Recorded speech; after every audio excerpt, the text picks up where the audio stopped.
University road है। University road पे मौजूद हूँ, पुराने सब्ज़ी मंडी का इलाका है। यहाँ पर ये मेन जो रोड है, इस पर ठहरों के कारोबार वाले जो है बारगेन है मुख्तलिफ। रात के अंधेरे में कस्टम वालों ने यहाँ पर छापा मारा, लोगों के गैर मौजूदगी में उनके जो कीमती जो नए ठहर थे उनको उठाया गया। उसके बाद इन्होंने एहतजाज किया। एहतजाज के बाद पुलिस वालों ने फायरिंग की। फायरिंग के जद में आके 3 बंदे जो है वो मारे गए हैं। 3 बंदे अभी जो है ना अस्पताल में हैं, उनके पता नहीं है, लेकिन इनका कहना है कि ये सीरियस हालत में है। तो अभी यहाँ पर DSP और इलाके का जो SHO है वो भी मौजूद है, लेकिन वो जो मुजाहिरीन हैं उनको ये कह रहे हैं कि हम बेबस हैं और हम कुछ नहीं कर सकते हैं। तो ये लोग निकले हुए हैं। यहाँ पर आज PTI का जलसा भी है, मेरे ख्याल में उसमें एक मुजाहिरा भी है कराची प्रेस क्लब पे।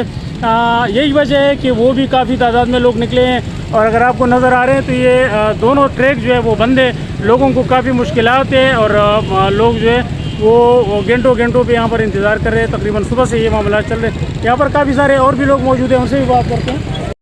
कल शाम 3:30 बजे पे कस्टम वाला को हम बोले या उसको हम चोर कहे, 3:30 बजे पे उसने हमारे दुकानों से माल भी उठाया और पैसे भी ले गया।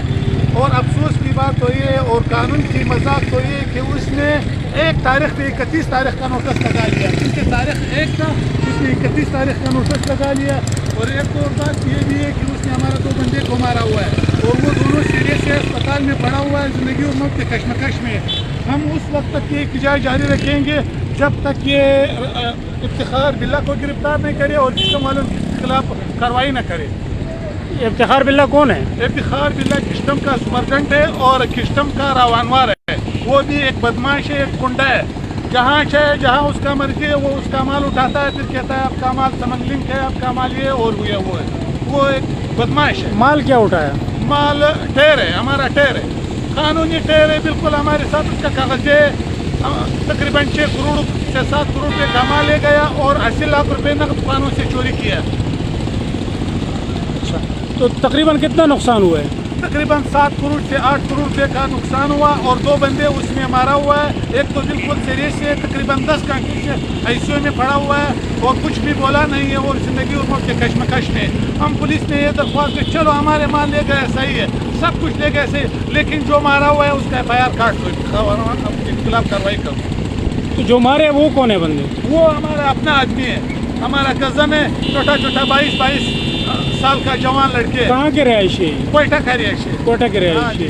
तो अभी आप लोग क्या चाह रहे हो? मतलब हम ये चाहिए कि हम उस चोरों को या इस सिस्टम के जो लफंगों का खिलाफ कार्रवाई, पुलिस वाले उसके खिलाफ कार्रवाई करें और इफ्तिखार बिल्ला को गिरफ्तार करें। तो अभी क्या कोई इंतजामिया वाले आए हैं, कोई पुलिस वाले कोई आए हैं क्या? अभी हमको DSP ने बोला कि हम बेबस है। जो इस इलाके के DSP खुद ये कह रहे हैं कि हम बेबस है, हम किसको कहें? तो कस्टम वाले दोबारा नहीं आए हैं आप लोगों की तरफ? कस्टम वाले तो बिल्कुल नहीं आया हुआ है, सिर्फ DSP आया हुआ है। हमने उसको बोला था कि कम अज कम FIR तो काट लो, हमारे 2 बंदे मारा हुआ है, 8 करोड़ रुपये का माल ले गया हुआ है, आपको भी पता नहीं है। सबसे पहले कानून में तो उसको भी बताना चाहिए था कि भाईजान हमें यहाँ पे छापा मारेगा, उसको भी कुछ नहीं बोला हुआ है। तो इसी वजह से इन लोगों से भी हम माजूरत चाहते हैं कि हमारा माल चोरी हुआ है, हमारा पैसे ज़ाया हुआ है, हमारा आदमी उसने मारा हुआ है, इसी वजह से हमने आपको थोड़ा बहुत तकलीफ दे दिया, हम आपसे माजूरत हुआ है। तो हम बड़ा काम से बिल्कुल के खिलाफ कार्रवाई करें। Thank you sir.